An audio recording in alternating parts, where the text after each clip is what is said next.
Big News. Түүхийд нийлүүлэгчээс аж үйлдвэрлэсэн түнш болох шинэ үе эхэлж байна уу? Хятадын гадаад хэргийн сайд Ван Игийн Монгол дахь 3 өдрийн айлчлал өндөрлөөд удаагүй байна. Олон нийтийн анхаарал шинэ цэвэрлэх байгууламжийн нээлт, төрийн өндөрлөгөөтэй хийсэн уулзалтуудад төлөвлөсөн ч энэхүү айлчлалыг зөвхөн дипломат ёслолын хүрээнд ойлгох нь учир дутагдaltaй байна.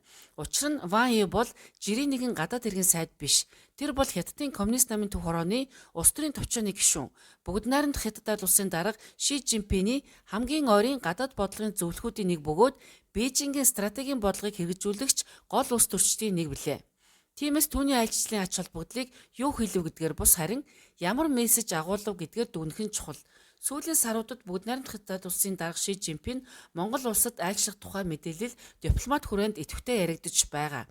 Хэрэв энэ айлчлал бодит ажил хэрэг болбол тэрээр Монголд 12 жилийн дараа 2 дахь удаа төрөө ажил хийх гэж байна гэсэн үг. Ийм нөхцөлд Ван Игийн айлчлалыг ирээдүйн өндөр дэд түвшний уулзалтын улс төр эдийн засгийн бэлтгэл ажиллагаа гэх үндслэл хангалттай бий. Айлчлалын үеэр Ван И хоёр улсын хөгжлийн стратегийг уялдуулах, худалдааны эргэлтийг 20 тэрбум $д хүргэх, чухал ашигт малтмал, ногоон хөгжил, дижитал эдийн засгийн хамтын ажиллагааг өргөжүүлэх асуудлыг онцолсон. Эдгээр үгсийг анхааралтай уншвал Монгол-Хятадын харилцааны шинэ чиглэл тодорхой харагдана. Өмнө нь хоёр улсын эдийн засгийн хамтын ажиллагааны гол тулгуур нь нүүрс, зэсийн баяжмал, хил дамсан худалдаа байсан. Харин өнөөдөр Бээжин газрын ховор элемент, стратегийн ашигт малтмал, сэргээгт эрчим хүч, дата төв, дижитал дэд бүтцийн асуудлыг илүү их сонирхож эхэлжээ. Өөрөөр хэлбэл Хятад улс зөвхөн Монголын түүхийн эдийг худалдан авахч биш харин нийлүүлэлтийн сүлжээ, боловсруулах үйлдвэрлэл, ирээдүйн технологийн салбарт хамтран ажиллах түншийн байр сууриас харж эхэлсэн байна. Сүүлийн 20 жилийн турш Монголын эдийн засгийн загвар энгийн байсан. Бид нүүрс зис, алт, төмрийн хөдөө зэрэг түүхийн эдээ экспортлж, харин бусад улс нэмэн үртэг шингээн бүтээгдэхүүн үйлдвэрлэж ирсэн.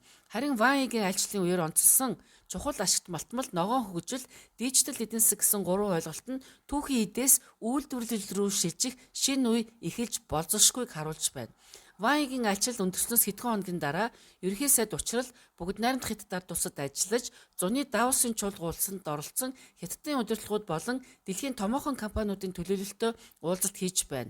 Хэрэв Ван Игийн айлчлал стратегийн тухай байсан бол учрлын айлчлал түүнийг эдийн засгийн агуулгаар нь үргэлжлүүлж буй дараагийн алхам мэт харагдаж байна. Ялангуяа эрчим хүч, дата төв, батарейн үйлдвэрлэл, стратегийн ашигт малтмал боловсруулах үйлдвэрлэл зэрэг салбаруудын талаар яригдж буйн анхаарал татаж байна. Энэ нь Монгол-Хятадын харилцаа зөвхөн түүхийн эдийн худалдаанд бус нэмэн үртэг шингэсэн үйлдвэрлэл, аж үйлдвэрийн хамтын ажиллагааны шинэ шатанд шилжиж болжсгүй гэсэн дохио өгч байна. Өнөөдөр энэ таамаглалыг батлах нэгэн үйл өрнөв.